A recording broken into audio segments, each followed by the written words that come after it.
So many people asking me questions online, and every time they're like, okay, what do you think about the left and the right and blah, blah, blah. And I say, guys, who cares about the left and the right? You don't understand that this is all division game. You don't understand that this is just wasting time. Get the power and educate your brothers and sisters, and you're going to see if the left and the right would still exist in 10 years from now. Like the left and the right are only emanation of that division pattern, like Pepsi, Coca-Cola, left, right, religious, science. Yes, it's all about separation. It's all about like, why do we have to choose? When you get the power, like you can have your opinion, and then if the majority of the population follow you, great. If not, then yeah, you need to work on your education. Okay, but today we are powerless and we're fighting against each other to know who is right. And you're like, wait a second, it's ridiculous. We all live here together, you know. We all live together. So we are not here to fight together. We are here to fight against the people who are putting those situations in place. But if you have a referendum initiated by the citizen, you can control those people who are putting those rules in place. And if you disagree with them, you can actually say, no, I don't want that. And we're just going to ask, if the majority of the people said no, then it's going to be no. So therefore, there would be no point arguing about, is it right or wrong? The majority would say no, so therefore it would be no. If the majority say yes, it would be yes. And if you disagree with the majority, then work on the education. Give your argument. Explain why or how we should do it differently, and then trigger another national referendum based on a different idea or different concept to see if by changing that thing, maybe we can solve that problem. Like it's all those patterns, those ridiculous things that we're doing and over and over and over again, hoping that it's going to change. And that's, again, psychotic.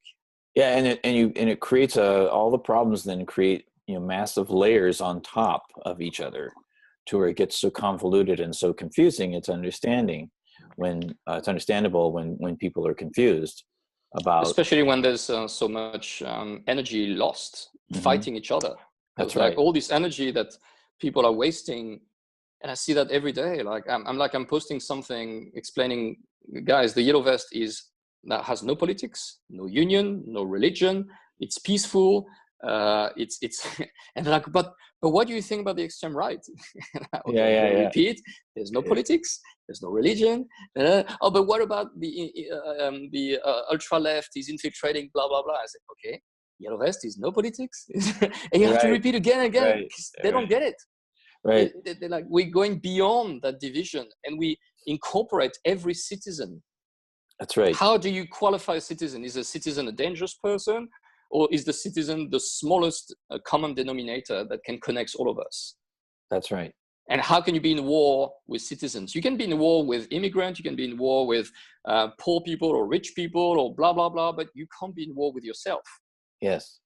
So that smallest common denominator is what is connecting all of us. And it's so powerful because, first of all, there's no leader. And because there's no leader, then the government cannot really deal with us, because what they're going to try to do is to reduce like the group at its smallest expression. So therefore they can deal with that. And whoever those representatives are going to say, they're just going to work with them. So therefore all the other are going to agree, which is the union concept or representative concept. But when the whole people said, no, we don't want to have any representative, we want the referendum initiated by the citizen.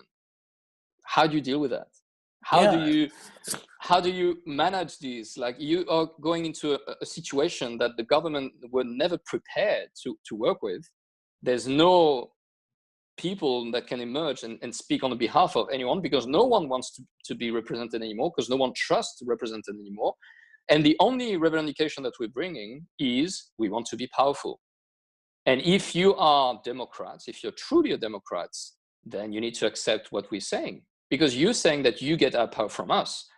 So if you're saying that you get our power from us and you refuse to give the power to us back, then therefore you cannot say that we're in a democracy. You have to say we are in a dictature. So it's a real checkmate, political checkmate situation. There's no escape.